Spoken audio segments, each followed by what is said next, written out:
সবাইকে অনেক অনেক নমস্কার, প্রেম, ভালোবাসা এবং আশীর্বাদের সাথে শুরু করছি আমাদের নেক্সট লেকচার, শিব কি। আপনাদের একটা খবর এখানে জানিয়ে রাখি, আমাদের ওয়েবসাইটটা নতুন ভাবে সৃষ্টি হচ্ছে, কিছু নতুন নতুন জিনিসপত্র আপনারা জানতে পারবেন। ওয়েবসাইটটা আমরা খুব তাড়াতাড়ি রিলঞ্চ করব। আমার এক ছেলে, সে কলকাতাতেই থাকে, সে কাজটা করছে। হয়ে যাওয়ার পর আমরা নিশ্চয়ই আপনাদের সাথে পুরো ওয়েবসাইট শেয়ার করে দেব, যাতে করে আপনারা আমাদের সাথে আরো ভালোভাবে লিংক আপ করতে পারবেন। যারা চ্যানেল প্রথম আসছেন, দয়া করে পুরো পডকাস্টটা দেখবেন, মানে এটা সিরিজ হিসাবে চলছে, তাই মাঝখান থেকে দেখলে হয়তো কিছুটা আপনারা বুঝতে পারবেন না। দ্বিতীয়ত, হিন্দি বা ইংরেজি ভাষাতেও আমরা দেখুন, ভাষা আমাদের অনেক অনেক ধরনের ভাষা দিয়ে আমরা আমাদের মনের ভাবটাকে প্রকাশ করি, ঠিক কথা। সব জায়গায় তো সবাইকার সাথে প্রথমেই সেই কানেকশনটা হয়ে ওঠে না, যাতে আমি গিয়ে তাদের মস্তিষ্কের ভেতর দিয়ে তাদেরকে বোঝাতে বা শেখাতে পারি, কারণ গুরু সেটাই করে এবং আমার অনেক শিষ্যকে আমি সেইভাবে শিক্ষাদান করে থাকি।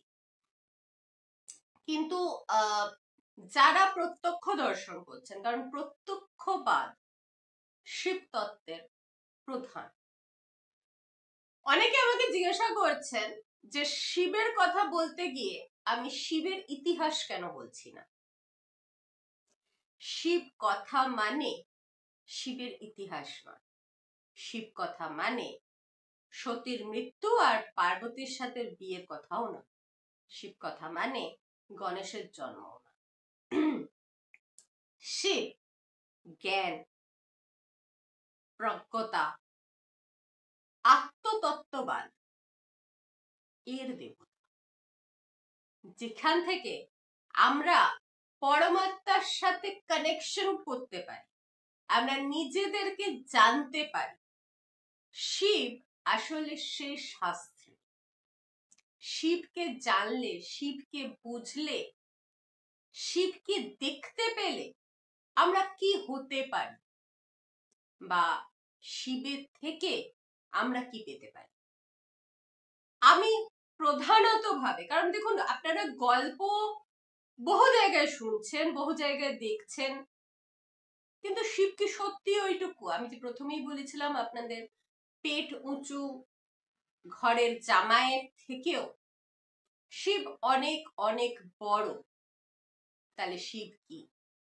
আমি আপনাদের কাছে কোনো অ্যাডিশনাল ইনফরমেশন ছাড়া, মানে ওই নাটকগুলো ছাড়া শিবকে তুলে ধরতে চাই। যে শিবকে আমি বুঝেছি, যে শিবের সাথে আমি এতদিন ধরে ঘর করছি, আমি চাই আপনারা সেই শিবকে নিজের সত্তার ভেতর দেখতে পান। যেমন আমি শিবের সাথে ঘর করি, প্রতিটি আত্মা শুধু শিবের সাথেই ঘর করে। রাস, মহারাস আসলে শিবের। কিভাবে, সেই গল্পটা কিন্তু আমি আপনাদের নিশ্চয়ই একদিন শোনাব। আমরা আগের বারে শিবের দর্শন এবং শিবের যে ফিলোসফি, শিব বলতে আমরা কি মোটামুটি বুঝি এবং শিব সম্বন্ধে আমরা কি কি প্রাজ্ঞতা পাই, সেটা নিয়ে আমরা ডিসকাস করেছি। আমরা যদি সেই হিসাবে ধরতে যাই, তাহলে শৈব মত এবং শৈব বুদ্ধি বা শিবের যে ট্র্যাডিশন, সেটাকে মোটামুটি ভাবে তিন ভাগে ভাগ করছি আমরা। প্রথমত আগম, তারপর হচ্ছেন আমাদের সম্প্রদায়, এবং তারপরের যে সিস্টেমটা সেটা হচ্ছে প্রত্যভিজ্ঞা। এগুলো দর্শন। এগুলোকে এক একটা স্কুল অফ থটস বলা হয়। এই তিনটেকে মিলে যে সিস্টেমটা তৈরি হয়েছে সেই সিস্টেমটার নাম হচ্ছে তারিকা। তারিকা সিস্টেমের কথা আমরা যখনই বলি, তারিকা প্রধানতভাবে কাশ্মীর শৈবজমের সাথে যুক্ত।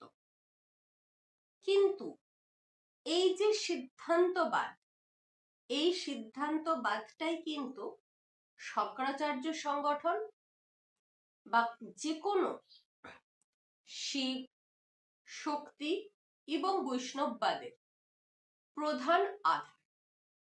আপনারা জানেন যে আমরা যদি কোনোভাবে সেগ্রিগেশন করি, মানে সাধকদের যে সেগ্রিগেশন, এতে কেউ ইষ্ট হিসেবে শিবকে ধরছেন, তাদেরকে আমরা শৈব বলছি, কেউ মহামায়াকে ধরছেন, তাদেরকে আমরা শাক্ত বলছি, আবার কারোর কাছে বৈষ্ণব বা বিষ্ণু হচ্ছেন প্রধান, নারায়ণ হচ্ছেন প্রধান। আমাদের মধ্যে এই কুম্ভ শুরু হওয়ার পর থেকে মিডিয়া থেকে বেশ কিছু কোয়েশ্চেন্স এসে দাঁড়িয়েছে এবং সেই কোয়েশ্চেন্স গুলো আপনাদের মনের মধ্যেও আসতে পারে, সেই জন্য আমি সেই কোয়েশ্চেন্স গুলোকে অ্যান্সার করতে চাই। প্রথম, আপনারা যখন বলেন যে আমাদের হিন্দু মতে, প্রথমত এটা হিন্দু মত নয়, হিন্দু জাতি, কিন্তু ধর্ম আমাদের সনাতন। আমাদের এই হিন্দু মতে আমরা যখন বলি যে সর্বে ভবন্তু সুখিনা সর্বে সন্তু নিরাময়া, তো আমরা তারপর কেন বলছি যে আপনি আমাদের কুম্ভেতে আসবেন না বা আপনি আমাদের এখানে ব্যবসা করবেন না? একটা খুব ছোট্ট জিনিস মনে রাখবেন, সনাতন যখন শুরু হয়েছিল তখন আর কেউ ছিল না। অন্য সমস্ত ধর্ম বা পন্থ এরা হচ্ছে কাল্ট। তো এই সমস্ত কাল্ট যখন এসছে তার অনেক আগে তার থেকে সনাতন বিদ্যমান, এবং সনাতনের একদম প্রথম দিককার কথা হচ্ছে সর্বে ভবন্তু সুখিনঃ।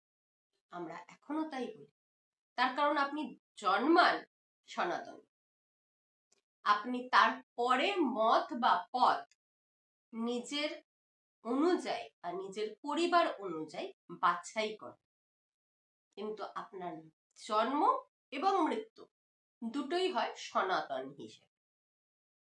কারণ আপনি যখন জন্মাচ্ছেন তখন আপনি সনাতনী, যখন আপনি মৃত্যু প্রাপ্ত করছেন সেটা আপনি যে কোনো পথেতেই আপনার অন্তিম ক্রিয়া সম্পূর্ণ হোক না কেন, আপনি চলেছেন সেই সনাতন পদ্ধতিতে। এই গেল আমাদের শরীরগত ব্যাখ্যা। আসি অশরীরিক ব্যাখ্যা। যখন আপনার শরীরটা আর থাকবে না তখন কিন্তু আপনি সনাতন, তখন কিন্তু আপনি হিন্দু, বৌদ্ধ, শিখ, ইসাই, মুসলমান কিছুই নয়। আপনি শুধু একটি জীবাত্মা। শরীর যখন থাকে না তখনও কিন্তু শিব তত্ত্ব থাকে। সেই জন্য আমি আপনাদের যে তত্ত্বটা শেখাচ্ছি সেটা শিব তত্ত্ব। সেটার মধ্যে ধর্ম, অধর্ম সবকিছু একসাথে আছে। সেটার মধ্যে যেরকম শিব আছে তেমনি মহামায়াও আছেন, আর সমানভাবে নারায়ণ বসে আছেন। কারণ আমি আপনাদের প্রথম থেকে বলে এসেছি যে শিব আমাদের কাছে যা কিছু উজাগর করেছে, আন্তরিক জগতের যে কোনো ভান্ডার তিনি আপনাদের সামনে তুলে রেখে ধরেছেন, সেই জ্ঞানটুকু তিনি শক্তিকে বলছেন বা শক্তি তাকে বলছে। এই দিব্য দম্পতি কথোপকথন দিয়ে আমাদের শৈবের জ্ঞান এসছে। শাক্ত জ্ঞানও তাই। অগমেরই একটি ছোট সংসার হচ্ছে তন্ত্র, আর সেই তন্ত্র দর্শনের মধ্যে থেকে বেরিয়ে এসেছে বৌদ্ধ শাস্ত্র। সেই শাস্ত্রের মধ্যে থেকে এসছে জৈনিজম, তার মধ্যে থেকেই এসেছে বাকি সমস্ত কিছু, কিন্তু এদের পরিপূর্ণতা নেই। কারণ যখন আত্মিক দর্শনের মধ্যে আসতে হয়, যখন এই শরীরটা বাদ দিয়ে ভাবতে হয়, যখন শূন্যে পৌঁছাতে হয়, তখন অগম ছাড়া, অদ্বৈত ছাড়া কোনো জোগাড় নেই। সেজন্য শৈবিজমের মধ্যে আমরা যেমন মনস্টিক ফিলোসফি দেখি, মানে একাত্মবাদ, এক ঈশ্বরবাদ দেখি, ঠিক সমানভাবে আমরা দ্বৈতবাদ দেখি, মানে একের অন্য অন্য অপভ্রংশ। সেই জন্যই বলি আমরা একদম ছোট থেকে বাংলাতে বলে আসছি, যেই শিব সেই কালী, সেই আবার বিষ্ণু হয়ে নাচে। গানের মধ্যে দিয়ে বলছি, প্রত্যেকটা রিয়েলাইজড সোল বলে আসছেন। আমরা কাদের কাদের গান পাই? এরা কত বড় বড় সাধক ছিলেন, এরা নিজের আত্মদর্শন করবার পরেও নিজেদের জীবনী কিভাবে কাটিয়েছেন সেটা আপনাকে বুঝতে হবে। একটা জীবাত্মা সে মানুষ হিসেবে যখন জন্মগ্রহণ করছে, তারপর সে প্রতিনিয়ত শিখছে এবং প্রতিনিয়ত সে শিবের দিকে একটা একটা করে পা এগিয়ে চলেছে। কারণ আপনি যাই করুন না কেন, অন্তিমে গিয়ে সে সদাশিব।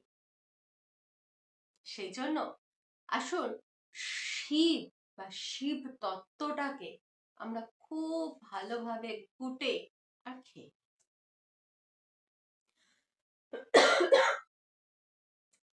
মহাদেব নিজে একটা সময় বুঝতে পারে যে মোটামুটি ভাবে তিনি একটা খিচুড়ি পাকিয়ে দিয়েছেন।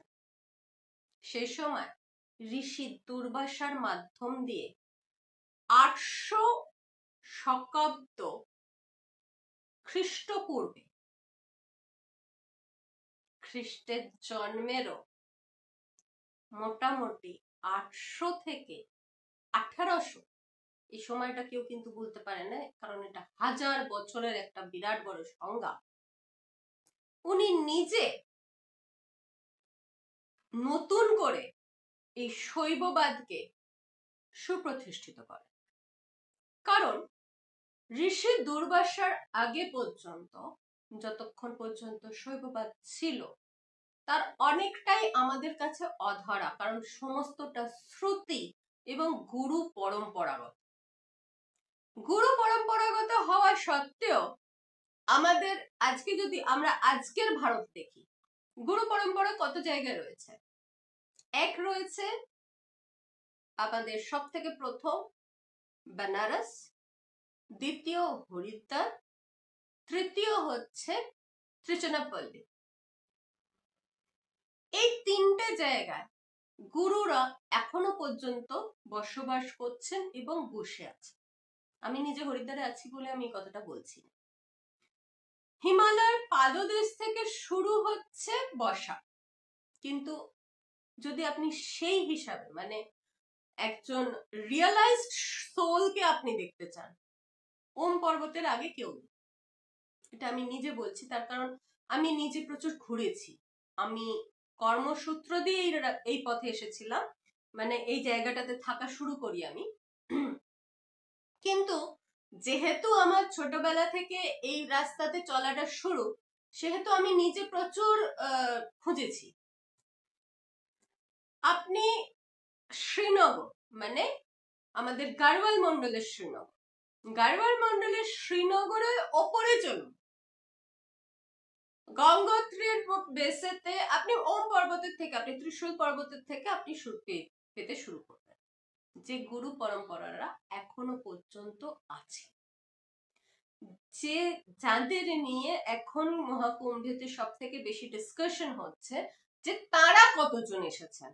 কারণ আমরা আখাড়া দেখছি, আমরা অন্য সম্প্রদায়দের দেখতে পাচ্ছি, আমরা মাশরুম গুরুদের দেখতে পাচ্ছি যারা ওখানে বসে বসে কথা বলছেন এবং এর থেকে ওর কাছে, ওর থেকে ওর কাছে গিয়ে গিয়ে নিজেদের প্রচার করছেন, আমরা সেগুলো দেখতে পাচ্ছি। কিন্তু যে আধ্যাত্মিক ভাবধারার জন্য মহাকুম্ভ হচ্ছে মহাকুম্ভ, তাঁরা কোথায়? কারণ এখনো পর্যন্ত তাদের কারোকে দেখা যাচ্ছে না। কোনো দিব্যাত্মা যারা, তারা এখনো পর্যন্ত কুম্ভে পাই রাখেননি, তারা রাখেন না। কারণ তাদের আসবার সময়টা হচ্ছে গুপ্ত নবরাত্রি। এই যে গুপ্ত নবরাত্রিটা আসছে, মানে সরস্বতী পুজো হচ্ছে গুপ্ত নবরাত্রির পঞ্চমী। তো সেই সময়টা প্রধানত তারা স্নান এবং দান করবেন। এবার তারা তো সন্ন্যাসী, তাই দানটা কিসের করেন? তারা জ্ঞান দান করেন। আমরা যারা সন্ন্যাসী, আমাদের কাছে শুধু একটাই জিনিস আছে, আমরা শুধুই জ্ঞান দিতে পারি।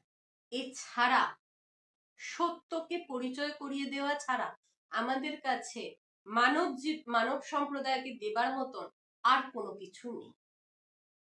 কারণ আমরা জানি যে মানব সম্প্রদায় আজকের দিনে যদি সত্যিকারের কোনো কিছু দেখা দরকার বা বোঝা দরকার, সেটা হচ্ছে বোধ। আপনাকে আমি বুদ্ধ হতে বলছি না। বুদ্ধ কি জানেন? বুদ্ধ হচ্ছে শিব তত্ত্ববাদের বোধ পাওয়া।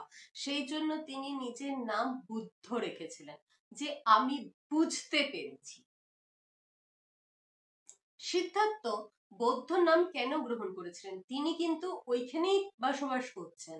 কপিলাবস্তু থেকে যখন উনি আসছেন, মানে গয়াধামে যেখানে উনি শিব তত্ত্ববাদ জেনেছিলেন, মানে একশ্বরবাদ যখন উনি জানতে পাচ্ছেন, যখন উনি নিজের বোধ করতে পাচ্ছেন, উনি পরমাত্মাকে নিজের চোখের সামনে দেখতে পাচ্ছেন, সেই সময়তে উনি নিজেকে বুদ্ধ বলেছিলেন।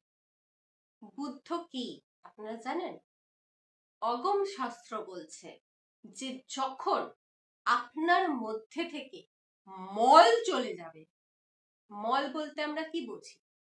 আপনার মধ্যে থেকে মল চলে যাবে, আপনি গুরু দীক্ষার আধার ধরে নিজের সর্ব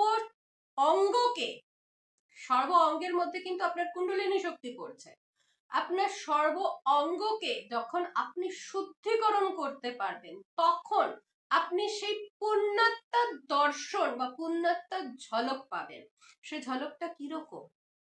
রামকৃষ্ণদেব বলছেন, চিলমিলের পর্দা জানো? চিলমিলের পর্দা, মা দাঁড়িয়ে আছে গো, কিন্তু ওই চিলমিলের পর্দার পিছনে দাঁড়িয়ে আছে, ওই পর্দাটা আমি কেন সরাতে পারছি না? এই যে চিলমিলের পর্দা, এটা হচ্ছে আপনার পুরুষ বা আপনার অহংকার। এটা কিন্তু নারী বা পুরুষ দেহের জন্য নয়। এই পুরুষ মানে হচ্ছে, পুরুষ হচ্ছে অহংকার। তো পুরুষ যখন অহংকার, তো ওই অহংকার আপনাকে কিন্তু চিলমিলের পর্দাটা সরাতে দেয় না। আপনার বোধ উদয় হয়েছে, আপনি বুদ্ধ হয়েছেন, কিন্তু আপনি বৌদ্ধ হন। এবার দেখুন, সংস্কৃত শব্দে একটা শব্দের কিন্তু অনেকগুলো মানে না। আপনি পশ্চিমবঙ্গের দিক থেকে যদি আপনি এদিকে আসেন, নর্থের দিকে আসছেন, তো আপনি প্রতি 20 কিলোমিটারের মধ্যে ভাষার অন্তর পাবেন, এবং এটা পুরো পৃথিবীতে আছে। আপনি প্রতি 20 কিলোমিটার, প্রতি 20 মাইল, আমরা যেটা বলি না যে আমাদের ডাইভার্সিটিতে আমরা ভারতবর্ষ অনেক আগে। হ্যাঁ, ডাইভার্সিটিতে ভারতবর্ষ অনেক আগে, তার কারণ হচ্ছে যে ভারতবর্ষের ডাইভার্সিটিটা চোখের সামনে আছে। কারণ এখানে ভাষাগুলো যেটা, সেগুলো প্রত্যেক 5 কিলোমিটারে গিয়ে একটু ডায়ালেক্ট আলাদা হয়ে যায়। আপনি যখন বাইরের দেশে পা রাখবেন, বিদেশে পা রাখবেন, তখন এই 5 কিলোমিটারের মধ্যে আপনার ভাষাটা চেঞ্জ হবে না। অনেক জায়গায় হয়, চায়নাতে হয়, চায়নার একটা জায়গা থেকে আরেকটা জায়গার ডায়ালেক্ট সম্পূর্ণভাবে আলাদা হয়ে যায়। জাপানে আপনি একদম নিচের দিকে যে ডায়ালেক্টটা পাবেন, আপনি পিছনের দিকে ডায়ালেক্টটা পাবেন না। এমনকি ওখানকার মন্ত্রীদের ভাষার মধ্যেও অনেক তারতম্য আসে। তাই ওদের সাথে ইংলিশে কথা বলাটাই সব থেকে ভালো, মানে অ্যাটলিস্ট কিছুটা বুঝতে পারবেন। কিন্তু সংস্কৃত ভাষা সংস্কৃত ভাষা কি ছিল, কেন এটাকে দ্বীপ ভাষা বলা হতো? সংস্কৃত সেই সময়কালে এর প্রদ্যোৎ ভাবের পর থেকে এর বিস্তারটা যেটা ছিল সেটা প্রচুর ছিল। সবাই সংস্কৃত বলতো এবং সবাই সংস্কৃত বুঝতো। আমাদের কাছে যে ট্রান্সক্রিপ্ট গুলো আছে সেগুলো বেশ কিছু যে পুঁথি আছে সেগুলো পালি সংস্কৃতের থেকেও পুরনো সংস্কৃত, যেগুলো আমরা বুঝতে পারি না, যেগুলোকে আমরা কি বলছি না ঋষি দুর্বাসা কালের পরবর্তীকালে যে অগমগুলো তৈরি করেছিলেন মহাদেব, প্রত্যেকটি সাধককে তিনি সেই সময় পত্রে লিখবার জন্য আদেশ করেন এবং সেই জন্য তখন তো পাতার আবিষ্কার হয়নি, মানে লেখার পাতা যেটা যার উপর আমরা আজকে লিখি, তখন বাকল ছিল, সেই গাছের বাকলের মধ্যে এই জিনিসগুলো লেখা হয়। এবার সেই জিনিসগুলো কিন্তু প্রচুর পরিমাণে চলে গেছে, শেষ হয়ে গেছে, আমাদের কাছে আজকের ডেটে সেগুলোর আর কোনো অবশেষ নেই। তাহলে আমরা কি পাবো এবং আমরা কি এটা জানতে পারবো না? আমরা যে বেদটা পড়ি সেই বেদের মধ্যেও বেশ কিছু অপভ্রংশ এসে গেছে। তার কারণ হচ্ছে যারা এটাকে ট্রান্সলেট করেছেন তারা নিজেদের বোধ অনুযায়ী ট্রান্সলেট করেছেন। তারা কিন্তু এটার জন্য করেন, টোল পণ্ডিতরা যখন ট্রান্সলেট করেন তারা কিন্তু তাদের নিজেদের বোধ হিসাবে ট্রান্সলেট করেছিলেন। তারা কিন্তু আধ্যাত্মিকভাবে সেই জায়গাটায় পৌঁছে ট্রান্সলেশনটা করেননি। সেই জন্য আপনি যখন পড়বেন আর আপনি যখন ধ্যান অবস্থাতে দেখবেন দুটোর মধ্যে বেশ কিছুটা ডিফারেন্স আসে। এটা আমারও এসেছে এবং সেই সময় আসে সেলফ ডাউট, আমি তো এইটা পড়েছিলাম অথচ আমি এটা দেখতে পাচ্ছি না, তাহলে কি আমি ভুল করছি বা আমার গুরু জানে না? এইটা হচ্ছে সেলফ ডাউট। এটা কিন্তু আবার আমাদের শৈবতন্ত্র ভীষণভাবে বোঝায়, কারণ শৈব দর্শন যতটা মানব সাইকোলজি নিয়ে কাজ করেছে, যতটা ওর মধ্যে লেখা আছে আপনি নিজেই মানে বুঝতে পারবেন না যে বা বোধে আসবে না যে একটা মানুষের সাথে আরেকটা মানুষের ভেদ না করে কি করে সাইকোলজিটা ওইরকম ভাবে লেখা যায়। আমরা যারা সাইকোলজি পরবর্তীকালে বিভিন্ন কর্মক্ষেত্রে এসে পড়েছি বা একাডেমিক্যালি সাইকোলজি নিয়ে পড়েছি, এমনকি সেই সাইকোলজিস্টরাও যখন আগম প্রতিটি ওয়ার্ড বাই ওয়ার্ড বুঝবার চেষ্টা করেন তখন বোঝা যায় আমাদের এই একাডেমিক জ্ঞানটা কতটা ক্ষুদ্র। আমরা যতটুকু দেখেছি, যতটুকু জানি, ততটুকু কতটা ক্ষুদ্র। আমরা যে শৈব ফাউন্ডেশনটা নিয়ে আমরা কথা বলি সেটাতে মনেস্টিক এবং মনেস্টিক থেস্টিক, মানে এরা একশ্বরবাদের পরেতেও নিরাকার তত্ত্ববাদটাকে মানেন, এরা কোনো মূর্তি মানেন না। প্রথম বললেন এরা পরমাত্মা কি, দ্বিতীয়ত পরমাত্মার কোনো রূপ আছে, এরা সেটা মানেন না। সেই জন্য আমরা যখন বলছি যে ওই লোকটা তো একদমই কিছুই মানে না, কিছুই করে না, অনেক সময় একদম বৈরাগী যারা তাদেরকে বলা হয় যে দূর তো, ওকে ও তো কিছুই মানে না, ও তো কিছুই এ করে না, ওকে কেন তোমরা বলো যে ও গুরু। না, আপনার শরীর এই সৃষ্টি পরতের উপর পরত, অনেক লোকে এটাকে পেঁয়াজ বলে, তার কারণ পেঁয়াজের যেরকম লেয়ার্স খোলে আমাদের মনেরও সেরকম ভাবে লেয়ার খোলে, আমাদের বুদ্ধির সেই রকম ভাবেই লেয়ার খোলে। একটা 5 বছরের বাচ্চা যতটা বুঝবে একজন 50 বছরের মানুষ তার থেকে অনেক বেশি বোধ শক্তি আছে, সেটা ম্যাটেরিয়ালিজমেতেই হোক বা আধ্যাত্মবাদেই হোক। আবার একটা 5 বছরের বাচ্চা খুব সহজে হাসতে হাসতে আপনাকে পরমত্ববাদ বা পরম তত্ত্ববাদকে এমন সুন্দর কথায় বুঝিয়ে দেবে যে সে 50 বছরে এসে সেই জিনিসটাই আপনাদের কাছে তুলে ধরা বা সেই জিনিসটা আপনাদের কাছে বোঝানো আমাদের মতন লোকেদের কাছে কঠিন হয়ে পড়ে। শৈব লিটারেচারের মধ্যে আমরা আগমকে প্রধান ধরি, এবং প্রধান আগম সব থেকে সর্বোচ্চ বাদ যেটা পায় সেটা হচ্ছে অদ্বেদ। আমি সেই জন্য আমাদের যে যোগাটা, মানে যেটা আমরা ইংরেজিতে বলছি, সেটাকে আমি অদ্বেদ নাম দিয়েছি। অনেকে নামটা শুনে একটুখানি ভ্যাবাচাকা খেয়ে ওটা পড়ছেন না, কিন্তু ওটা আপনারা পড়ুন, ওটা আপনাদের উইথ ট্রান্সলেশন পাবেন। তো আপনারা যে ভাষাতেই চান না কেন, ওটা ট্রান্সলেশন এসে যাচ্ছে। স্পন্দন বা স্পন্দন তত্ত্ব তালিকা হচ্ছে 3টি। তো এর মধ্যে একটা তো হচ্ছে বিষ্ণুগুপ্ত সাইট, কিন্তু বিষ্ণুগুপ্ত সাইটেই আবার তন্ত্রলোক নিয়ে যখন উনি আলোচনা করছেন, তন্ত্রলোক হচ্ছে বিরাট বড় স্ক্রিপচার। তন্ত্রলোক একা বুঝতে গেলে তন্ত্রলোকের মধ্যেই আপনি বেদও পাবেন, আবার অদ্বেদও পাবেন। আমি নামগুলো এই কারণে বলছি যাতে আপনাদের কিউরিওসিটিটা আসে, কিন্তু এটা কিন্তু গুরু ছাড়া বোঝবার চেষ্টা করবেন না, কারণ গুরু ছাড়া বুঝতে গেলে মাথাটা গুলিয়ে যাবে। আপনারা ধারণা করতে পারবেন না যে সত্যিকারের এগুলো টাইম মেশিন এবং টাইম বোম। তো এগুলো নিয়ে যদি আপনারা কাজ করতে চান বা নিজেদের উপর কাজ করতে চান এগুলো পড়ে, তাহলে কিন্তু জড় সমাধিতে পৌঁছাবেন, এছাড়া কোনো কিছু পাবেন না। তার কারণ এইখানে এসে, অগম শাস্ত্রেতে এসে যে ধরনের সন্তুলন সাধকদের মধ্যে চাইছেন এরা, সেই সন্তুলনটা গুরু ছাড়া হয় না। এবং সেই জন্যই এই সমস্ত অগম শাস্ত্রের প্রথমেই লেখা আছে আগে গুরু। যাই হোক, আমরা বোধের মধ্যে চলে আসছি। মহাদেব বলছেন, দেখুন মহাদেব, আপনি যদি এনার নামের সমাস করেন তাতেও কিন্তু যার যে দেব মহান তিনি মহাদেব। এবার দেব তত্ত্ব বলতে আমরা কি বুঝি না, দেব তত্ত্ব বলতে আমরা বুঝতে পারি কি, যে দেব তত্ত্ব হচ্ছে মানব তত্ত্বের থেকে উচ্চতায়, তো মানব বোধের থেকে উচ্চতায়। একজন মানব যতটা বুঝতে পারে দেবতত্ত্ব তার থেকে বেশি।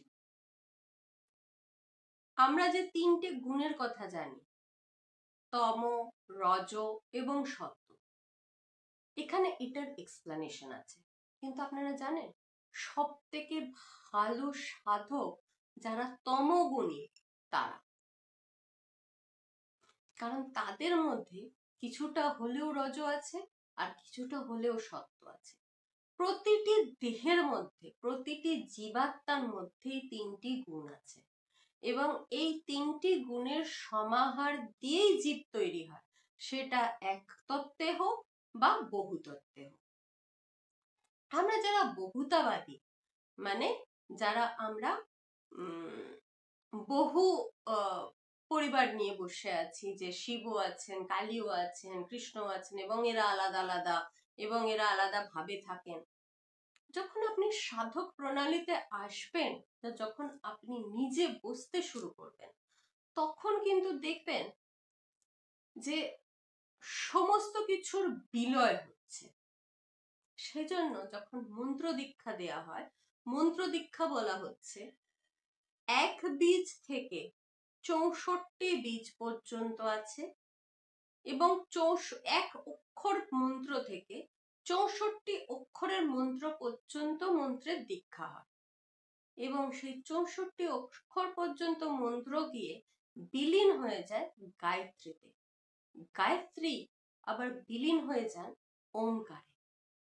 তো এক বীজ থেকে শুরু করে আমরা গিয়ে আবার কিন্তু এক বীজে পৌঁছাচ্ছি, কিন্তু এখানে ডিফারেন্সটা কি, যে এক বীজটা দেয়া হচ্ছে সেটা অ থেকে অং, মানে সংস্কৃততে কিন্তু বিসর্গ, অ থেকে আর বিসর্গ পর্যন্ত এই যে আমাদের বর্ণাক্ষর, এই বর্ণাক্ষরের প্রতিটি অক্ষর কিন্তু মন্ত্র।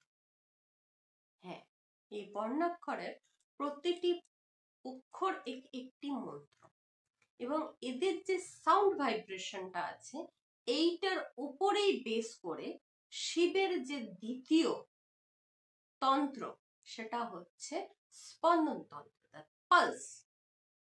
এটা হচ্ছে সে তন্ত্রের আধার, যে প্রতিটি অক্ষর, প্রতিটি নিঃশ্বাস, প্রতিটি পালস নাড়ি কিভাবে চলছে।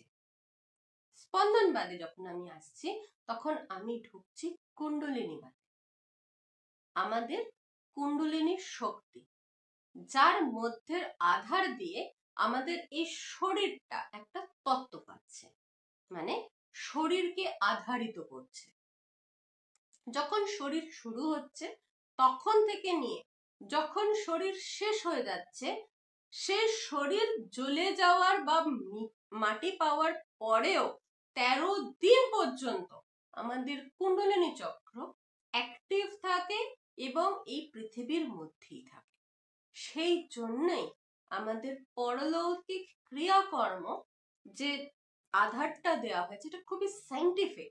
এই সাইন্টিফিক ধারণার মধ্যে দিয়ে এই যে 13 বা 15 দিনের একটা টাইম দেওয়া হয় প্রত্যেকটা মানুষকে, যারা চলে গেছেন তাদের জন্য 15 দিনের একটা সময় দেওয়া হয়, এই সময়টা ভীষণ ভীষণ ইম্পর্টেন্ট। যারা চলে গেছেন তাদের জন্য বেশি ইম্পর্টেন্ট হয়, যারা আমরা থেকে গেছি তাদের জন্য তো ইম্পর্টেন্ট বটেই, তারা নিজেদেরকে ক্লিনিং করতে পারে, কিন্তু যারা চলে গেছেন ওই অবচ্ছেদ সময়টায় 15 দিনের সময়টা একটা বিরাট, মানে একটা পক্ষকাল। আমাদের শিবতত্ত্বের যে হায়ারকারি, সেটার একটাই হচ্ছে মানে অন্তিম শ্বাস আমাদের, সেটা হচ্ছে লিবারেশন, মোক্ষ প্রাপ্তি। আমরা এই শরীরের মধ্যে থেকে আমরা মোক্ষ পেতে চাই, কিন্তু মোক্ষটা কি, মোক্ষের দর্শনটা কি?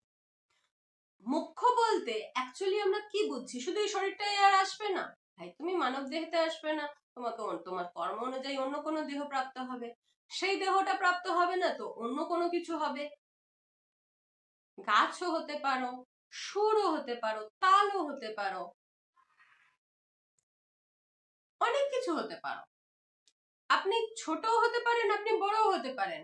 আপনি যে এই যে ভাবছেন আপনি মোক্ষ, মোক্ষ হচ্ছে একটা কালক্ষেপ, কিন্তু যে জ্ঞানী, যে মুক্ত পুরুষ, তার মোক্ষটা জ্ঞানের মাধ্যমে।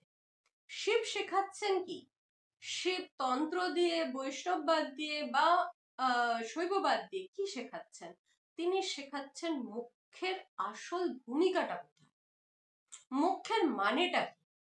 আমরা সবাই বলছি আমি মোক্ষ পেতে চাই, আমি মোক্ষ পেতে চাই, আমি দ্বিতীয়বার জন্মাবো না। বাবা, তোমাকে আবার জন্মাতে হবে, শরীর তোমায় আবার ধারণ করতে হবে, তার কারণ এটা হচ্ছে কর্মের একটা সাইকেল চলছে। যতক্ষণ সৃষ্টি হচ্ছে ততক্ষণ ধ্বংস হচ্ছে, যতক্ষণ ধ্বংস হচ্ছে ততক্ষণ সৃষ্টি হচ্ছে।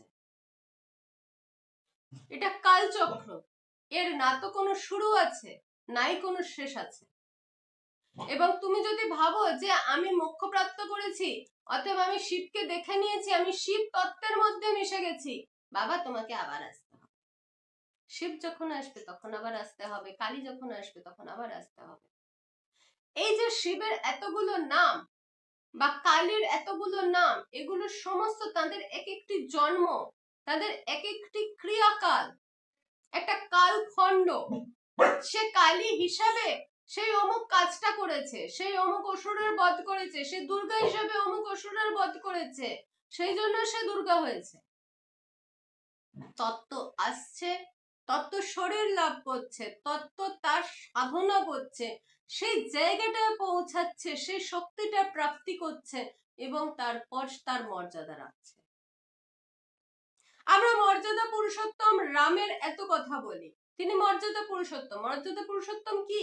আপনারা তার বাল্যকাল থেকে দেখুন, তার সাধনাটা দেখুন, তার 14 বছরের বনবাসটা দেখুন, যে যুদ্ধটা হয়েছিল সেটা একদম অন্তিম কালের, লাস্ট 1.5 বছরের ঘটনা। তার আগে কি হয়েছে ওই সময়টা পড়ুন, ওই সময়টা শুধুমাত্র বাল্মীকি রামায়ণে পাবেন। ওই ডিটেল যে ভাষ্যটা, ওইটা দেখুন, সেই জন্য তিনি মর্যাদা পুরুষোত্তম। কিন্তু তিনি কি রাবণের ধ্বংসের পর তিনি কি বেঁচে থাকেননি? তিনি কি কোনো কর্ম করেননি? উত্তর রামায়ণটাকে পড়বে, তার প্রতিটি কার্যকারণের বিবরণীটাকে জানবে, আমরা গীতা বলি, আমরা কৃষ্ণের ভগবত গীতা ধরি, কৃষ্ণের জ্ঞানগুলো বলছি, 18টা শ্লোক মুখস্থ করে বলে দিয়ে নিজেকে বিরাট বড় জ্ঞানী, বিরাট বড় তিলকধারী মনে করছি। জ্ঞানটার ভাব উন্মেষ কোথায়? আপনারা বুঝতে কোথায় পাচ্ছেন যে কৃষ্ণকে আপনারা বলছেন লীলার হারি, সেই রাস কে করেছে? সেই রাস তো শিবের। ওই বাঁশিটা কার? শিবের বাঁশি। শিব তত্ত্ব শুনুন। শিব শুধুমাত্র সতী সতী করে শুধু কেঁদে যায়নি, তার দীক্ষা, তার শিক্ষা, তার বোধ, সে কি কি সংরচনা করছে, তার আধার কোথায় সেটা দেখুন, সেটার থেকে শিক্ষা নিন, তবে তো উন্মুক্ততা আসবে, তবে এসে সত্যিকারের লিবারেটেড সোল বলে নিজেদের আমরা ঘোষণা করতে পারবো। মুক্ত পুরুষ আমরা। শুধুমাত্র মশরুম গুরু হয়ে কি করবেন? মশরুম গুরু হয়ে শ্বাস নিচ্ছে, শ্বাস ছাড়ছি, শ্বাস নিচ্ছে, শ্বাস ছাড়ছি, শ্বাসটা নিতেও জানছেন না, শ্বাসটা ছাড়তেও জানছেন না, ফলে হচ্ছে কি লাংসের এক গাদা বিমারি নিয়ে বসে থাকছেন। এই শ্বাস নেওয়ার চক্করে আর ছাড়ার চক্করে ফুসফুসের কতগুলো যে সংক্রমণ হয়ে যাচ্ছে, আর তার সাথে সাথে ডাইজেস্টিভ সিস্টেমটা যে কোথায় চলে যাচ্ছে তার কোনো খেয়াল থাকছে না আমাদের। এগুলো কি জানেন? আধা অর্ধেক জ্ঞান, যেটা সবসময় বিরাট ভয়ঙ্করী বলে আমাদের শাস্ত্র বলে গেছে। আমাদের শাস্ত্র এটাই বলেছে, অল্প বিদ্যা ভয়ঙ্করী। এই যে ছোট ছোট কথাগুলো আছে, আমাদের পৌরাণিক কথার মাধ্যম দিয়ে যে এত শিক্ষাগুলো আছে, আমরা এই শিক্ষাটার না ভেতরে ঢুকতে চাই না, আমরা বড় উপর উপর ঘুরে। আর যতক্ষণ এই ওপরে ভেসে থাকবেন, মোক্ষটাও অধরাই থাকবে। মোক্ষ কোনোদিন উপর উপরের ভাষ্য দিয়ে আসে না, ভেতরে ঢুকতে হয়। কার ভেতরে ঢুকবেন? আমি আপনাদের কোনো বইয়ের ভেতরে ঢুকতে বলছি না, আমি আপনাদেরকে নিজের ভেতরে ঢুকতে বলছি। তবে আসবে অবিশ্বরবাদ, তবে আসবে দ্বৈতবাদ, তবে আসবে আপনার নিজের মনের ভেতরের যে অংশটা, সেটার থেকে আপনি পাবেন কি? যে যে শক্তিটা আপনার মধ্যে উন্মেষ ঘটবে, সেইভাবে আপনার জীবন বিকশিত হবে। আপনি আধ্যাত্মিক ভাবে, সাংসারিক ভাবে নিজের বিকাশকে খুঁজে পাবেন, নিজের একটা বেস খুঁজে পাবেন। আর আরেকটা কথা, এই সবাই যেটা বলে যে আধ্যাত্ম করতে গেলে নাকি সমস্ত কিছু ত্যাগ করতে হয়, হ্যাঁ, কিচ্ছু ত্যাগ করতে হয় না। এই বড় বড় আখাড়ার গুরুদের দেখুন, আপনাদের চোখের সামনে রয়েছে এত বড় কুম্ভ। যখন সেই পয়সা দিয়েই আপনি আখাড়া কিনবেন, যে পয়সা দিয়েই নিজের মান্যতা কিনবেন, সেই পয়সাটাই যদি আপনি রোজগার করতে না পারেন, তাহলে আপনার আধ্যাত্মবাদ কোথায় থাকবে? এটা আজকে আমি হাড়ে মর্মে টের পাচ্ছি, তার কারণ আমি আমার যেটুকু রোজগার করেছিলাম সমস্তটা দান করে ভগবাটা নিয়েছিলাম। সেজন্য আজকে আমার হাড়ে মজ্জায় টের পেতে হচ্ছে যে আমাকে মাস চালাতেও আমার খরচার জোগাড় করতে সবার কাছে হাত পাততে হয়। আপনাদেরও প্রত্যেকটা ভিডিও শেষে আমাকে বলতে হয় যে কিছু কন্ট্রিবিউট করো। যাই হোক, সেই জন্য কোনো কিছু ছেড়ে দিয়ে কোনো কিছু পাওয়া যায় না। তাই যদি আধ্যাত্মবাদীতে আসতে চান, এটা কখনো ভাববেন না আপনাকে কোনো কিছু ছেড়ে আসতে হবে। কিছু ছেড়ে কোনো কিছু পাওয়া যায় না। আমি বুদ্ধকে বড্ড এক এক সময় অনেক আমার লিটারেচার আছে যেটাতে আমি বুদ্ধকে বলেছি উনি কিছুই বুঝতে পারেননি। তার কারণ উনি সমস্ত কিছু ত্যাগ যেটা দেখিয়েছিলেন, সেই ত্যাগ দিয়ে নিজের কল্যাণ শুরু করা যায়। আপনি যদি শুধুমাত্র নিজের কল্যাণ চান, নিজে খাবো, নিজে পড়বো, নিজে এত শুধু এটাকে কিন্তু সব থেকে বড় সেলফিশনেস বলা। কিন্তু এটা করে আপনি কিছুই করে উঠতে পারবেন না, না নিজের মঙ্গল, না জগতের মঙ্গল। বৌদ্ধবাদ যেখানে যেখানে আছে, সেখানে সেখানে আপনি নিজের আংশিক মঙ্গল করে উঠতে পারবেন। এবং এখানে এই জন্যই আমি বলি যে এই তত্ত্বগুলো আংশিক, এই তত্ত্বগুলো সম্পূর্ণতা নেই, কারণ সম্পূর্ণতা প্রাপ্তির জন্য কোনো কিছু ত্যাগ দরকার হয় না।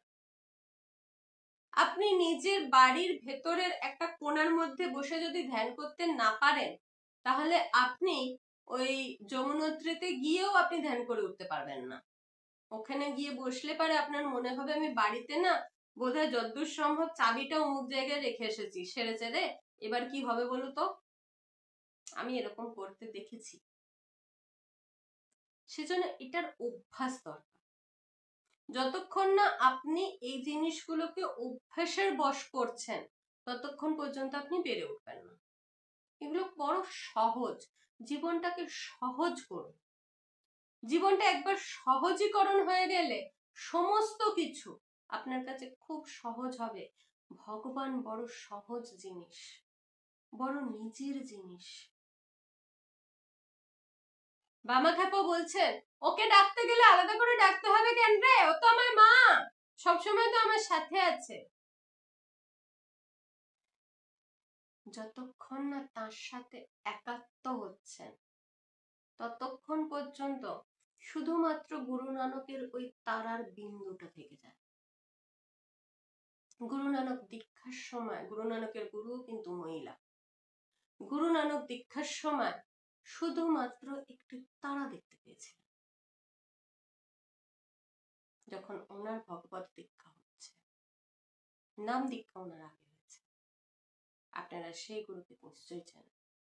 বৌদ্ধের গুরু তিনিও মহিলা, রামকৃষ্ণ দেবের গুরু তিনিও মহিলা।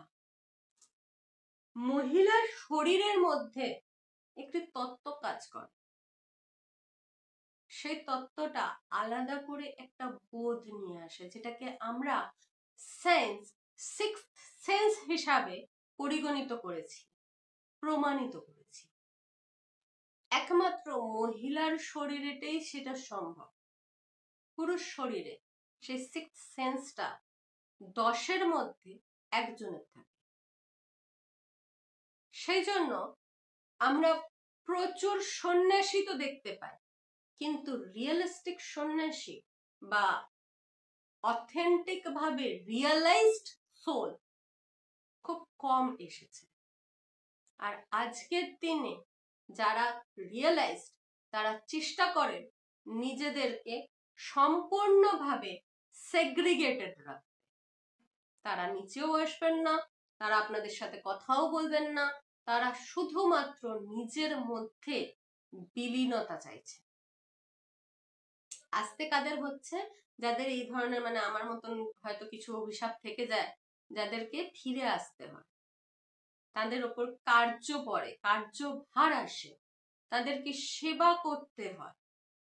আমি যেরকম আপনাদের সামনে আসি, তার কারণ আমার গুরুর আজ্ঞা যে তোমাকে নতুন করে সেই জিনিস ফিরিয়ে আনতে হবে, যে যুগে বসবাস করছো সেই যুগ অনুযায়ী নতুন করে তোমাকে আবার বলতে হবে। আমি তো নতুন কিছু বলছি না, যা সনাতন আমি সেটাকে শুধু আজকের ভাষায়, আজকের টেকনোলজির মাধ্যম দিয়ে বলছি, আমি আলাদা কিছু করছি না। কিন্তু এটাই আমার সেবা। লিবারেশন, আগম নিশ্চয় লিবারেশন শেখায়। স্পন্দন আপনার শরীরকে বুঝতে শেখায়। এর সাথে যখন আমরা আলাদাভাবে পরতত্ত্ববাদটাকে ধরছি, তখন আমরা পতি, পশু এবং পাশ, এই তিনটেকে বুঝতে পারছি। শিবের নাম এই যে পশুপতি, তার কারণ কি? তিনি পতি কাদের না পশু, এবং পশুরা কিসে বদ্ধ না পাশে বদ্ধ। এই যে তিনটে বন্ধন আছে আমাদের, সেটা হচ্ছে অনব, কর্ম এবং তারপর মায়া। অনব আমাদের সংস্কার, কর্ম আমাদের কর্ম, এবং মায়া মহামায়া। তিনি অজ্ঞানতার মাধ্যমে আপনার চোখের ওপর একটা পট্টি, ওই চিলমিলের পর্দাটা লাগিয়ে রেখেছেন। যতক্ষণ না সেটা সরবে, ততক্ষণ পর্যন্ত আপনি মায়াকে দেখতে পাবেন না, আপনি 10 মহাবিদ্যার 10-এর একজনকেও দেখতে পাবেন না। নিজের বোধ করাটা বড় জরুরি। কালি কেন আমি ঠেলে দিই, সবার সাথে কেন কালিকে ঠেলে দিই? কালি নিজের বোধ করা। আপনার বোধ হওয়াটা ভীষণ জরুরি। আপনাকে আপনার শরীরকে বুঝতে হবে। সাধনা করতে গেলে বীর তত্ত্ব জরুরি। বীর ভাবে সাধনা করব, বাবা বীর ভাবটা আলাদা জিনিস। বীর ভাবের মানে হচ্ছে নিজের ভেতরের অঙ্গ প্রত্যঙ্গকে জানা, সেটা হচ্ছে তোমার বীর ভাব। বীর ভাব মানে এই নয় যে একটা পর মহিলাকে ধরে এনে তার সাথে ব্যভিচার করব এবং সেটা আমি বীর ভাবে সাধনা করছি। এটা সাধনা নয়, এটা ব্যভিচার। এটা কোনো তন্ত্রমত নয়। তন্ত্র জানোই না তোমরা, যারা অন্য মহিলার গায়েতে হাত দিয়ে কথা বলো।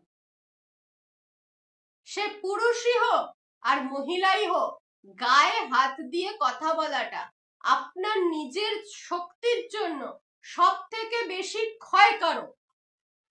আপনি যখন একজন পুরুষ বা একজন মহিলা আরেকজন পুরুষ বা আরেকজন মহিলাকে ধরছে, অন্য যে কোনো জিনিসকে যখন আপনি ধরছেন, আপনি নিজের যে শক্তিটা অর্জন করেছেন সেটা দিয়ে দিচ্ছেন। আপনি যখন নিজে কারোকে নিজেকে টাচ করতে দিচ্ছেন, আপনারা অনেক জায়গায় দেখবেন বুদ্ধ গুরু বা জৈন গুরুরা বলেন আমাদের ধরবেন না, আমাদের শরীর ছোঁবেন না। আমরা যারা এক বস্ত্রে থাকি, আমরা যারা, আপনারা বলতে পারেন আমরা যারা নগ্ন সন্ন্যাসী, আমাদেরকে আরেকটা নামে বলা হয় আমরা নাগা সন্ন্যাসী, তো এদেরকে কখনো ছুঁতে নেই। কেন জানেন? যেভাবে শিবের লিঙ্গ ছুঁলে পারে আপনার মধ্যে তরঙ্গ প্রবাহিত হবে, সমানভাবে আপনি যখন আরেকজন মানুষকে ছুঁচ্ছেন তার তরঙ্গ আপনার তরঙ্গের মধ্যে মিলিত হবে। হ্যাঁ, এইটাই হচ্ছে আসল সেক্সুয়ালজি। সেক্সুয়ালজি নিয়ে সবাইকার বড় বেশি চিন্তা ভাবনা, সবাই মনের মধ্যে ভাবছে। আসল এই যে মিলন, এই মিলনটা হচ্ছে এই, যখন আপনার বোধের সাথে আরেকজনকার বোধ মিশ্রিত হচ্ছে, সেটাকে বলে মিলন। সেই জন্য আপনাদের শাস্ত্র বলছে আপনি যেরকম খাবেন সেরকম হবেন, যেরকম সঙ্গ রাখবেন আপনি সেই রকম রঙ্গ পাবেন। আমরা এই যে বলি বাঁদরের সাথে থেকে থেকে বাঁদর হয়ে গেছে, এটা আমরা কেন বলি? সন্ন্যাসীর সাথে থেকে সন্ন্যাসী হয়ে গেছে কেন বলি? আপনি যার সাথে থাকছেন, যার সাথে উঠছেন বসছেন, তার মনস্তাত্ত্বিক যে বিচারধারা সেটা আপনার মধ্যে ঘুলে যায়। এইটাই হচ্ছে স্পন্দন তত্ত্ব। খুব সহজ ভাষায় আপনাদের আমি স্পন্দন তত্ত্বটাকে বুঝিয়ে দিলাম। আগমের মধ্যে পরে যে জ্ঞান শক্তি আসে, সেই ইচ্ছা শক্তি, সেটা হচ্ছে শিব ইচ্ছা। শিব ইচ্ছের জনক। শিব কেন শিব? কারণ সে ইচ্ছার জনক। তার মধ্যে ইচ্ছা আছে, তার মধ্যে জ্ঞান আছে, তার মধ্যে মায়া আছে, সেই জন্য সে শিব। তার বিরাট একটা ভুঁড়ি আছে বলে সে শিব না। এরপরে আসে তন্মাত্রা, এরপরে আসে মন্ত্র শক্তি। প্রত্যেকটা মন্ত্রের 4টে করে পদ হয়, 4টে করে পা হয়। আমরা যখন বলি যে 4 পা দেখেছিস, 4 পা কি জানেন? 4 পা হচ্ছে ছায়া, ক্রিয়া, যোগ এবং জ্ঞান। প্রথমে মানুষ তার ছায়া দেখে, ওই যে সবাই বলেন না আমি কেন রেগে যাই জানেন আপনাদের ওপর? আপনাদের এখানে একটা ছোট্ট গল্প বলি।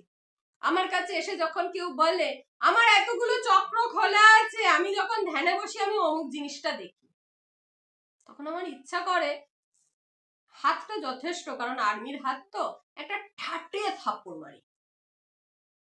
কেন জানেন? যখন আপনি ওইটা দেখছেন, আপনি ছায়া দেখছেন, ছায়া, ওটা কায়া নয়। কায়া কখন আসবে? যখন জ্ঞান আসবে, যখন বোধ আসবে, তখন আর কিছু দেখবেন না আপনি। তখন আপনার এই বাইরের যে মুখটা আছে এটা শুদ্ধ কারণ বশতই খুলবে, বেফালতুর বক বক বক বক বক বক একদম বন্ধ হয়ে যাবে। সদ্গুরুর এটাও একটা লক্ষণ, যে গুরু দেখবেন খুব চুপচাপ থাকে, তার সাথে গিয়ে দেখতে হয় এটা, কারণ তাকে তো আপনাকে জ্ঞান দেওয়ার জন্য কথা বলতেই হবে। এবার আমি যদি ভিডিওতে এসে বসে চুপ করে বসে থাকি তাহলে তো আপনি কিছুই বুঝবেন না। কিন্তু যে সদ্গুরু নিজের জীবনের মধ্যে, এমনকি নিজের বাড়িতে যখন সে এমনি এমনি বসে আছে, যখন সে তার কুটিরেতে এমনি এমনি বসে আছে, সে তখনও যদি কথা বেশি না বলে, আপনার দেখানো কালে মুখটা চুপ করে বসে আছে আর এরকম ভাবে বসে আছে আপনার সাথে কথা বলছে না, সেটা সদ্গুরু না। সদ্গুরু আপনার সামনে যখন থাকবেন, যতক্ষণ থাকবেন, আপনাকে জ্ঞান, আপনাকে প্রচার দেবেন, আপনাকে আদর্শবাদ শেখাবেন। তিনি শেখাচ্ছেন, তিনি আচার্য, তিনি শেখাতে বসেছেন, তাকে বলতেই হবে। কিন্তু যে গুরু একা যখন বসে আছেন, তখন একদম নিজের চিন্তাধারার মধ্যে বিলীন হয়ে আছে, তাকে দেখে মনে হচ্ছে যেন কত চিন্তা করছেন। এইরকম গুরু দেখুন, এইরকম গুরু খুঁজুন। সদ্গুরুকে পড়তে হবে। এই জ্ঞান শক্তি যখন অর্জন করবেন, তখন যে 36টা, আমি আগের লিটারেচারে বোধহয় হিন্দিতে বোধহয় বলেছি যে 36টি তত্ত্ব আছে, এই 36টি তত্ত্বের ক্যাটাগরাইজেশন হয়। এই 36 তত্ত্বের মধ্যে থেকে আবার 36টা করে বেরোয়, মানে একটি একটি তত্ত্বের আবার 36টি প্রত্যঙ্গ আছে। সেজন্য আমরা বলি অঙ্গের সাথে প্রত্যঙ্গ। তাদের আবার লয় এবং বিলয় দুটো আছে। তাদের এক্সপ্যানশন 5টি প্রধান এলিমেন্টের মধ্যে আছে। যে 5টির মধ্যে একটিও যদি আপনি ধরতে পারেন, আপনি মহাপুরুষদের ক্যাটাগরিতে এসে যাবেন। কিন্তু ওই একটি ধরবার জন্য আপনাকে খুব একটা সহজ এক্সাম্পল দিচ্ছি। কুম্ভের প্রচুর ইন্টারভিউজ আসছে, সেই ইন্টারভিউতে দেখুন, মহামণ্ডলের সদ্যের নিজেদের ইন্টারভিউ গুলো ভালো করে দেখুন। তারা বলছেন 19 ঘন্টা সাধনা 30 বছর ধরে করেও শিবের একটা ঝলকও দেখতে পাইনি। সেখানে আপনারা বলেন আপনাদের কুণ্ডলিনী জেগে আছে আর আপনারা শিবকে দেখতে পাচ্ছেন, তাহলে পারে আমাদের মতন নাগা সাধুরা আপনাদের কি করবে? থাপ্পড় মারাটা তো বড্ড কম বলছি। এগুলো একটু ভাববেন, চিন্তা করবেন।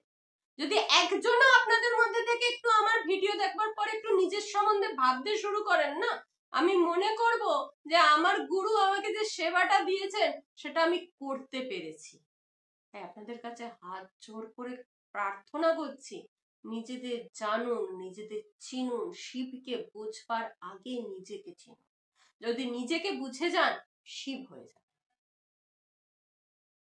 এখানে আজকে আপনাদের এইটুকুই রেখে যাচ্ছি। তার সাথেই আমি আজকের লেকচার সম্পন্ন করছি। দেখা হবে আবার নেক্সট লেকচার নিয়ে।